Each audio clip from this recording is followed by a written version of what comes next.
This is Rummy's Corner.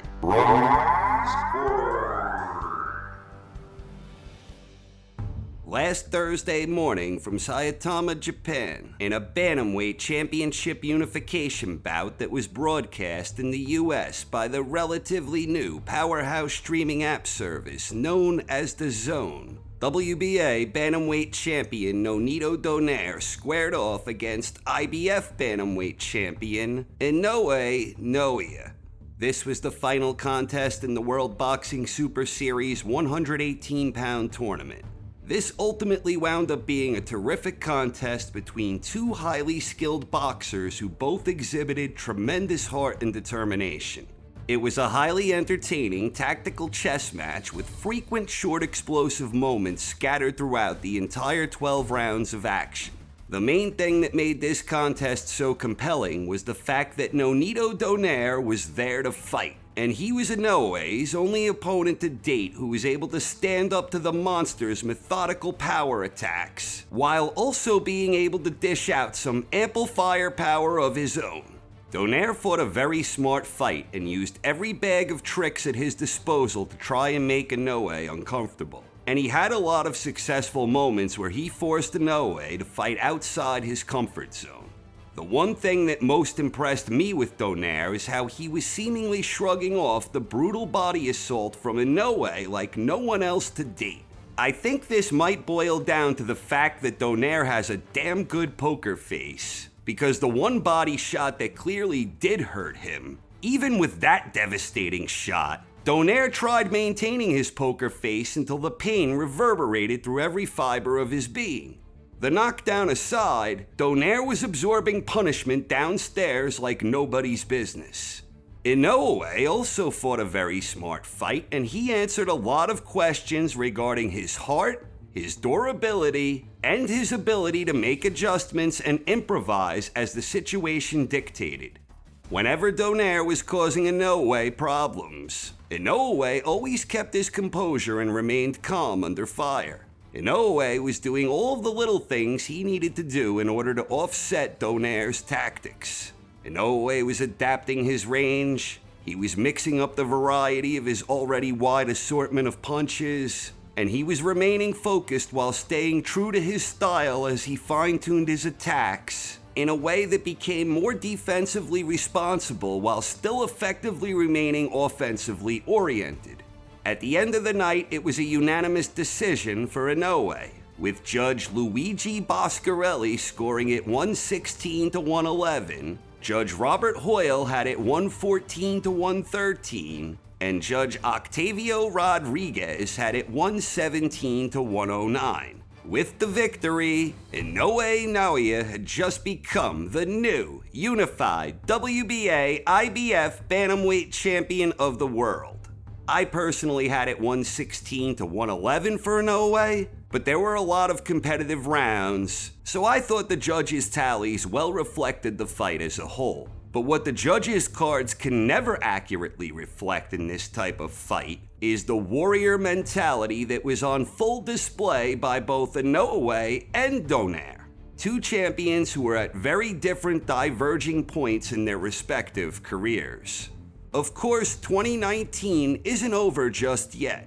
We still have some big high-level fights in the near future, the two most notable being the heavyweight championship rematch between unified WBA IBF WBO champion Andy Ruiz Jr. and former champion Anthony Joshua. That one will be broadcast in the United States on The Zone on December 7th. And before that, we also have another heavyweight championship rematch on November 23rd between WBC champion Deontay Wilder and Luis Ortiz. That one will be on Fox pay-per-view. And there are other fights between now and the end of the year, but at this point in time, the bout between Inoue and Donaire has to be one of the top contenders for the 2019 Fight of the Year. 2019 has been a very good year for boxing fans where we've had some really great fights. And just to go through a few of them quickly, Back in May, we had a Fox PBC championship bout between Jarrett Hurd and Julian Williams, where J-Rock exhibited a fine display of infighting prowess as he largely neutralized Hurd's size and strength to earn himself a 12-round unanimous decision. It was an upset victory for J-Rock, who became the unified WBA IBF junior middleweight champion. In June, we had the Fox PBC phone booth slugfest between Guillermo Regondiao and Julio Ceja. That was a fun scrap to watch, and it ended when Regondiao landed a mean left hand to score an 8th-round stoppage in this WBC Super Bantam Eliminator. Back in July, we had the Fox pay-per-view welterweight matchup between Keith Thurman and Manny Pacquiao, where Pac-Man was able to turn back the clock to win the WBA welterweight title with a 12-round split decision victory. In July, we also had the DAZN junior welterweight unification bout between WBC champion Jose Ramirez and WBO champion Maurice Hooker. This one was a memorable battle where Ramirez won by 6th-round stoppage to become the unified 140-pound champion.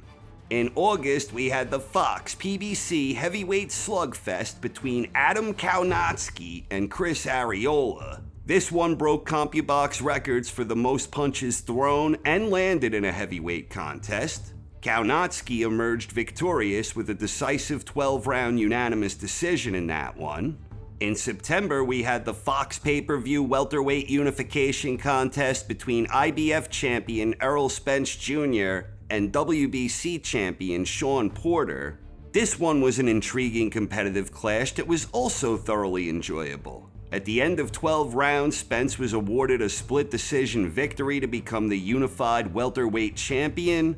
In October on DAZN, we had the World Boxing Super Series 140-pound final matchup between Josh Taylor and Regis Prograis. This was a highly technical affair with a lot of back-and-forth shifts in momentum. Taylor was awarded a 12-round majority decision to become the new unified WBA IBF junior welterweight champion. Last month on ESPN+, we had the light heavyweight unification bout between IBF champion Arthur Beterbiev and WBC champion Alexander Gvozdyk. This was a fun one to watch, where Beterbiev ultimately scored an impressive 10th round stoppage to become the unified light heavyweight world champion. Earlier this month on DAZN, Canelo Alvarez defeated Sergey Kovalev in a prolonged battle of attrition. Canelo scored a dramatic 11th round stoppage against Kovalev to become the WBO light heavyweight world champion. And of course, way back in June on DAZN, we had Andy Ruiz Jr. scoring his sensational upset victory against Anthony Joshua. With that victory, Ruiz Jr. became the unified IBF WBA WBO heavyweight world champion. So there were a lot of good high-profile, high-stakes matchups this year, and I'm sure I'm forgetting some of them right now. But regardless, I think most fans would agree that all of these matches are deserving of a place in the discussion for 2019 Fight of the Year. And with the recent sensational efforts from Inoue and Donaire, that fight is also worthy of Fight of the Year consideration. In fact, the only fight I mentioned that I believe has as strong of a case as Inoue versus Donaire is Ruiz Jr. against AJ. The fact that that one was an upset victory against an undefeated unified champion in boxing's marquee weight class inherently puts that one under a brighter spotlight, especially since most observers were expecting Inoue to defeat Donaire going in, while not many were expecting Ruiz to defeat AJ. But in terms of pure entertainment value, I actually think I found the contest between Inoue and Donaire to be slightly more captivating than Ruiz versus AJ. For me, Inoue Donaire almost had a Pacquiao Marquez or a Barrera Morales type of vibe, with a lot of back and forth elite level skill sets being showcased. So the year isn't over yet, and I'm not sure if Inoue Donaire is more deserving than Ruiz Joshua, But I am certain that if Inoue Donaire isn't the best fight so far in 2019, it's definitely on a very short list, because that was one hell of a fight, and I, for one, cannot wait to see where Inoue goes from here. It was announced afterwards that Inoue suffered a fracture of his orbital bone during the fight, so hopefully that doesn't interfere with his career going forward now that he is officially signed with Top Rank, because the victory over Donaire answered a lot of questions people had about Inoue. And I personally believe that that victory solidified Inoue's status as one of the top 5 pound-for-pound boxers in the world today. So what do you think is the 2019 fight of the year so far? And what did you think of Inoue's victory against Donaire? Please share your thoughts in the comments section. Thanks for watching, everyone. I hope you enjoyed, and have a wonderful night. This is Rummy's Corner.